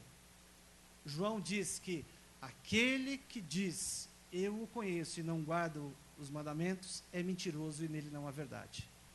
Gente, discípulo amado, aquele que reclinava o seu ombro no colo de Jesus, se os mandamentos não tivessem importância, se os mandamentos não fossem para ser guardados nos dias de hoje, nos 3 anos e meio do ministério de Jesus, nos 3 anos e meio de faculdade de teologia que os discípulos fizeram com Jesus, será que Jesus não tinha passado isso para eles? E 60 anos depois, João vai escrever que quem ama guarda os mandamentos de Deus, que aquele que diz que me ama, esse guarda os meus mandamentos. Será que João não poderia fazer como ele faz no começo do capítulo, do livro, que é interessante, né? No começo do livro, a explicação que João dá, de que os discípulos de Jesus vinham batizando, né? E dá a entender assim que parece que Jesus batizava também. Mas aí ele explica e fala assim: se bem que Jesus não batizava. O texto, você olhando e parando a leitura, dá a entender que Jesus batizava. Está lá no começo do livro, lá, capítulo 4. Dá a entender que Jesus batizava. Mas aí ele faz uma explicação, ele fala assim: se bem que Jesus não batizava. Se João estava repetindo as palavras de Jesus, se os mandamentos não fossem necessários serem guardados, será que João não abriria um parênteses e dito assim: se bem que depois da morte de Jesus os mandamentos já não são necessários guardar? Mas ele não fez isso. Não fez isso, sabe por quê? Porque está em vigor. E mais à frente no livro de Apocalipse ele vai falar algo que é fabuloso. Mais um para frente, Nicolas. Tiago, irmão de Jesus: porque qualquer que guardar toda a lei e tropeçar em um só ponto, tornou-se culpado de todos. Qual que é a matemática de Deus? 9 menos 1, 0. Tropeçou, guardou toda a lei, tropeçou em um ponto, é culpado de todos. Quando Jesus nasceu, e veio até o ouvido do rei Herodes que um rei havia nascido na cidade, ele ficou todo desesperado porque achou que era alguém que iria o substituir. Então ele baixa um decreto e manda que todas as criancinhas fossem mortas. Mas por que ele fez isso? porque ele estava irado com todas as criancinhas? Não, porque ele queria acabar com uma criancinha. Mas ele não sabia quem era essa uma criancinha. Então ele manda matar todas as criancinhas. A briga das igrejas hoje não é contra os mandamentos de Deus, mas é contra um mandamento específico. E como eles não conseguem provar nada contra esse um mandamento específico, que é o 4º mandamento, eles afirmam que todos os mandamentos foram abolidos por Jesus na cruz. Então, como eu não posso provar nada contra um mandamento, eu digo que todos foram abolidos e aí fica muito mais fácil. A Bíblia fala que nós devemos ser astutos. E por várias vezes eu fui questionado com relação a isso, com relação à guarda dos mandamentos, a importância de ser guardado os mandamentos. E as pessoas vinham alfinetando, né? E aí um dia eu deixei passar e perguntei para uma pessoa, falei assim, como vocês tratam na sua igreja o adultério? Ele falou assim, o adultério é algo terrível. Eu falei, por quê? Porque o adultério vai contra a lei de Deus. Eu falei, então vamos voltar na nossa conversa lá atrás. Se a lei de Deus foi abolida, como você está dizendo que o adultério é algo terrível contra a lei de Deus? Justamente por isso. Porque as pessoas, elas não são contra os mandamentos de Deus, elas são contra um mandamento específico, que é o 4º mandamento. E aí elas dizem assim, os mandamentos foram abolidos. Mas se o irmão adultera lá na igreja, ele entra em disciplina. Se o irmão rouba lá na igreja, ele vai entrar em disciplina. Porque nas palavras deles, assim, ele contrariou uma grande lei de Deus.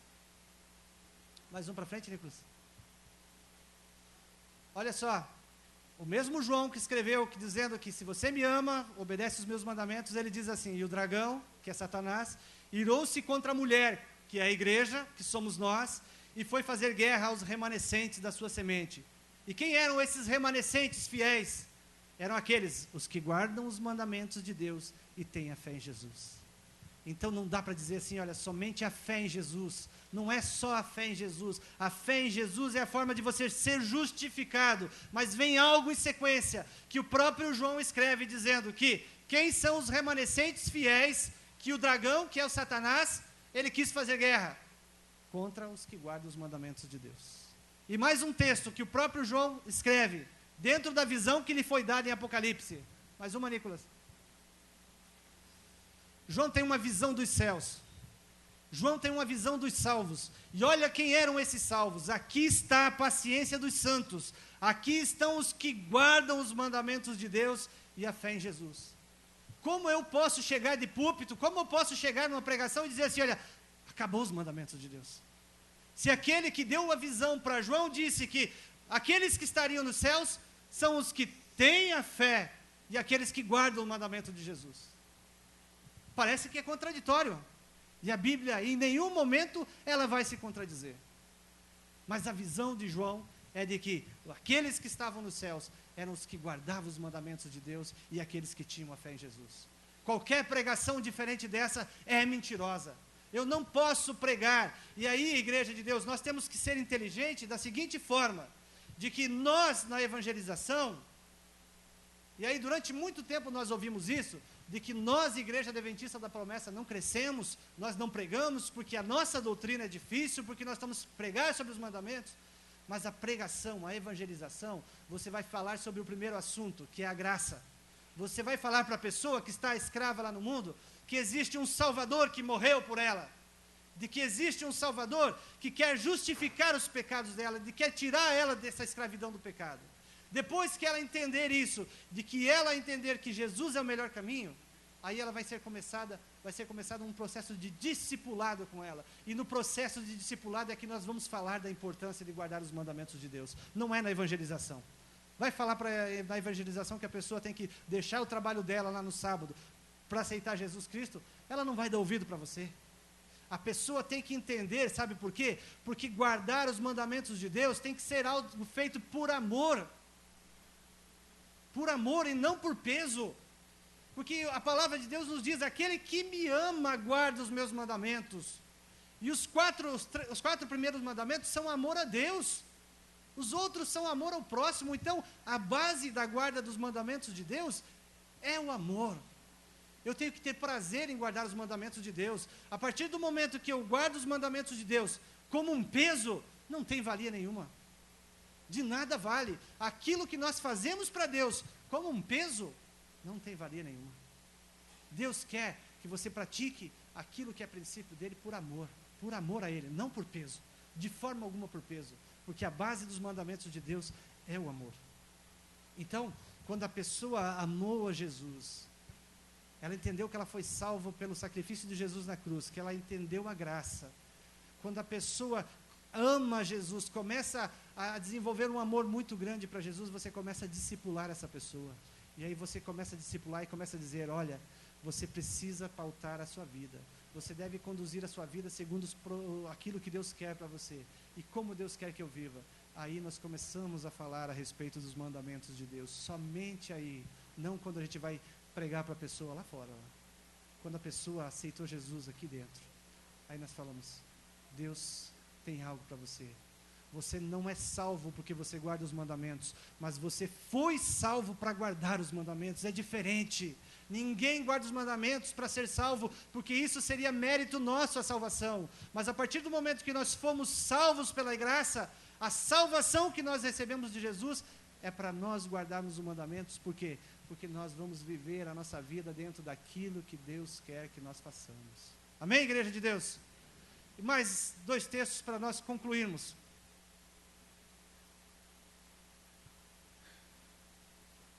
Olha só o que a palavra de Deus nos diz. O que desvia os seus ouvidos de ouvir a minha lei, o que acontece com a oração dele? Ou seja, aquele que não guarda os mandamentos de Deus, o que o sábio Salomão está falando? Até a sua oração é abominável. E mais um texto. De tudo o que tem ouvido, o fim é: teme a Deus e guarda os seus mandamentos, porque isto é o dever de todo homem. Amém? Deus jamais faria algo para nos sacanear. Quando Deus escreve as tábuas de pedra e entrega a Moisés, Ele entregou para aquele que era o povo de Deus. Então você vai ouvir as pessoas dizendo assim, mas os mandamentos foram para o povo de Israel. Nada disso. Os mandamentos são para o povo de Deus. Você é povo de Deus, igreja? Os mandamentos são para você. Quando Deus escreveu os 10 mandamentos em tábua de pedra, Ele pensava em você e pensava em mim, porque Ele queria que o caráter dele fosse incutido em nossa mente. Ele queria que nos dias de hoje, que nós estamos vivendo, nós cometêssemos os menos erro possível. Então Ele quer que a nossa vida seja pautada pelos mandamentos, porque os mandamentos foram escritos para o povo de Deus. Nós não somos Israel, mas a Bíblia fala que nós fomos enxertados. Nós somos Israel do Senhor por adoção. Os mandamentos de Deus são para nós, porque nós somos povo de Deus. Então, quem tem que guardar os mandamentos de Deus? O povo de Deus. Se você é povo de Deus, é seu dever. E é isso que o texto de Provérbios diz. De tudo que tem visto, o fim é: teme a Deus e guarda os seus mandamentos, porque foi para isso que fomos criados. Parece que Deus nos criou com o objetivo de guardar mandamento. Mas na realidade Deus nos criou, e dentro da criação de Deus Ele fez os mandamentos para que a moral dele fosse colocada em nós, para que nós pudéssemos viver segundo aquilo que é a vontade dele, de Deus para nós. Amém, igreja de Deus? Os mandamentos do Senhor estão em vigor. Até o dia da volta de Jesus, essa lei tem que nos guiar pelo caminho que é a vontade de Deus. Nós não podemos bater no peito e dizer, eu só sou salvo porque eu guardo os mandamentos. Mas nós devemos dizer, nós somos salvos para guardar os mandamentos de Deus. Nós somos salvos. E não quer dizer que somente nós, os adventistas da promessa. Eu escuto rádio quando eu estou andando de carro, e aí eu ouço a igreja dizer assim, olha, a igreja verdadeira que guarda os mandamentos é a nossa igreja, e só falam deles. Mas a palavra que Deus disse para Elias, quando ele fugia, e ele se lamentava, ele dizia assim, Senhor, só sobrou eu. Na realidade, não sobraram somente nós aqui. Existem muitos outros em todo o mundo, e que têm olhado para os mandamentos de Deus, e têm guardado com amor, não com pesar, mas têm guardado por amor. E esses são os remanescentes fiéis. Esses são os que guardam a fé em Jesus, e têm os mandamentos de Deus. Esses são aqueles que vão ouvir, vinde benditos de meu Pai. Porque a base da justiça de Deus são os mandamentos. E é ela que vai dizer se você está certo ou se você está errado. É ela que vai dizer assim, olha, você vai para o céu ou você não vai para o céu. Porque Deus é justo. E os princípios de Deus devem ser mantidos. E a moral e o caráter de Deus têm que ser incutidos em nossas vidas. Amém? Eu quero te convidar a colocar-se em pé.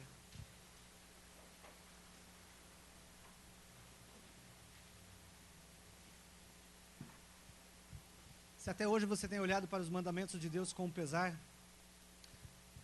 tem sido algo pesaroso para você guardar os mandamentos de Deus, tem sido difícil, eu quero que você ore junto comigo para que você comece a olhar para os mandamentos de Deus e comece a olhar como uma forma de Deus, de amor de Deus para você. Que Ele deixou aquilo que Ele quer que você se conduza, seja conduzido sem erros. E que você passe a olhar para os mandamentos de Deus com amor. Fala, Deus, eu quero te amar, eu quero fazer a tua vontade, Senhor. Eu quero seguir, mas eu tenho sido dificultoso para mim, Senhor. Mas existe algo que eu como homem não consigo fazer, mas existe algo que o Espírito Santo de Deus, só Ele tem a capacidade de te ajudar nessas situações. Mas Ele só vai fazer se você abrir o seu coração para Ele. E se realmente você disser, Deus, eu quero guardar os teus mandamentos por amor, não como pesar. Eu te convido a orar nesse momento. Senhor Deus e Pai que estás nos céus. Deus, obrigado por poder orar para a tua palavra, Senhor Deus, e ter a certeza de que fomos salvos pela graça, Pai. E de que salvos pela graça, Senhor Jesus Cristo, nós precisamos viver de acordo com a tua vontade, Senhor Jesus. E os teus mandamentos, ó Senhor Jesus, como diz a tua palavra, não são pesados, ó Senhor Jesus Cristo. Mas a tua palavra, Senhor Jesus, é que nos traz luz, é que nos direciona, Pai, no caminho que nós devemos viver, Jesus Cristo. Deus, e se existem em nosso meio, meu Deus, pessoas que têm vivido, meu Senhor Jesus, têm guardado os mandamentos e têm olhado para isso com pesar, Deus, eu te peço, Pai, em nome de Jesus, Espírito Santo de Deus, esteja ajudando essas pessoas a olharem, meu Pai, para os teus mandamentos, ó Senhor Jesus, e a fazerem isso por amor a Ti, ó Deus eterno. E entender que Tu és o único Senhor da vida delas, ó Pai eterno. Entender que não existe outro Deus, que não precisam de adoração de imagem, Senhor Jesus Cristo. Entender que tudo tem que ser feito com amor para Ti, ó Pai eterno. Deus, que nós possamos entender, ó Pai, que nós não somos salvos pelos nossos méritos, ó Pai. Não é porque nós guardamos os mandamentos é que nós somos salvos, ó Senhor Jesus, mas nós somos salvos pela Tua graça, Pai eterno. E uma vez salvos pela Tua graça, Senhor Jesus, é nosso dever de cristão e daqueles que dizem que amam a Ti, Senhor meu Deus, de obedecer aos Teus mandamentos, ó Pai. Que nós possamos fazer isso com alegria, Jesus Cristo. Que essa alegria nós possamos deixar transparecer, ó Pai, e ensinar aqueles que ainda não têm feito, ó meu Pai eterno. Senhor, nos ajuda, Senhor Jesus, a olhar para a Tua palavra como amor, Deus eterno, e sermos fiéis a Ti até o dia da Tua volta, Pai. Que assim seja feito, meu Deus, em nome de Jesus, ó Pai. Em nome de Jesus. Aleluia.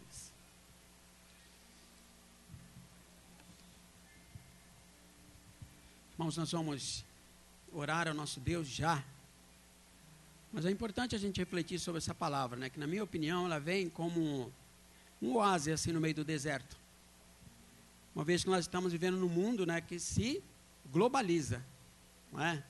E essa tendência da globalização, ela chegou também no universo nosso, no nosso arraial, que é o arraial das religiões, não é? Então hoje, duas coisas acontecem no nosso meio, no meio religioso.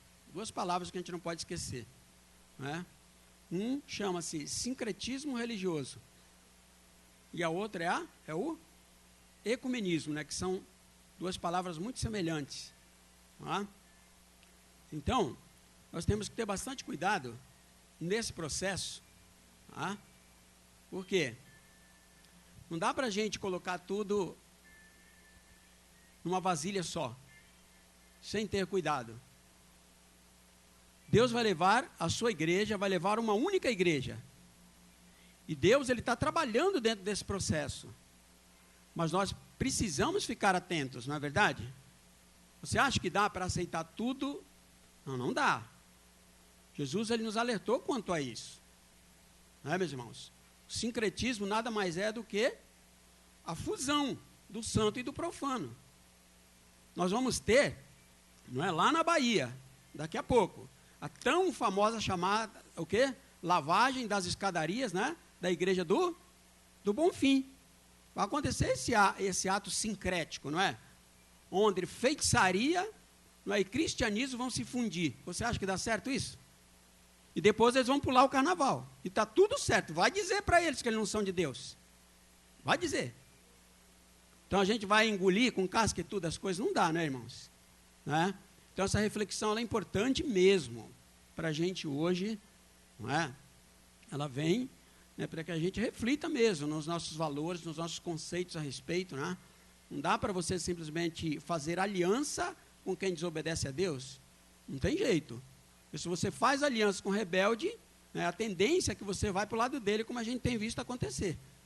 Eu não tenho visto muitas pessoas, né, se convertendo para obedecer a Deus, mas tenho visto muita gente que obedecia a Deus, agora está partindo para o outro lado.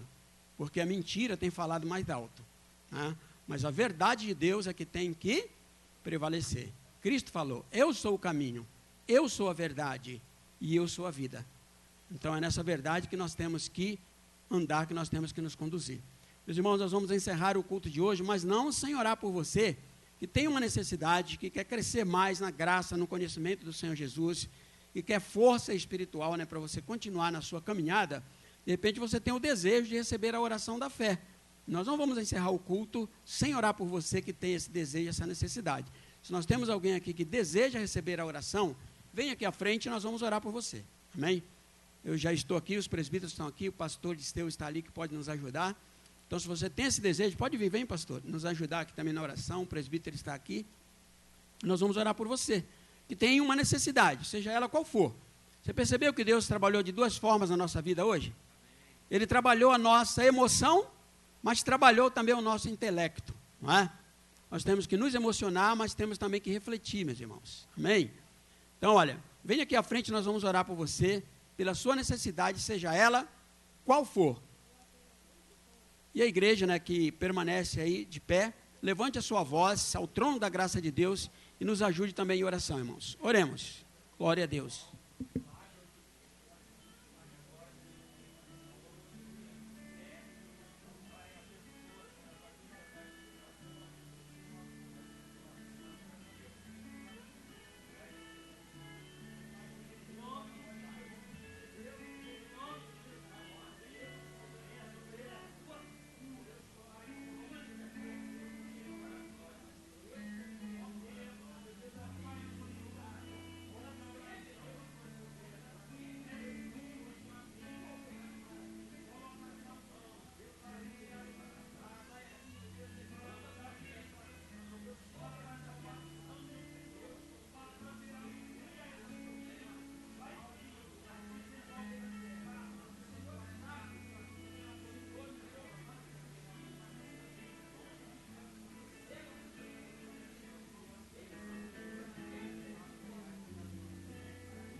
trabalhando aqui, meu Deus, para a tua glória, que tem tocado o coração, Senhor. Em nome de Jesus, eu oro, meu Deus, a tua bênção, Senhor, eu te agradeço.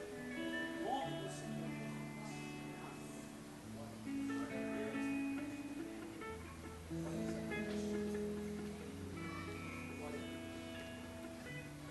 Muito bem, meus irmãos, nós estamos encerrando o culto desta manhã, agradecidos a Deus por tudo que vivenciamos na sua presença. E aqueles que vão ensaiar, hoje nós temos um ensaio, a que horas? Cadê o oi?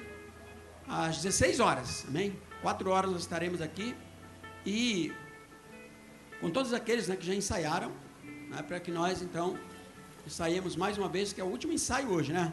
O último ensaio, sábado que vem a gente já vai cantar aqui para a glória de Deus. Curva a sua fronte, nós vamos encerrar em o nome do Senhor Jesus.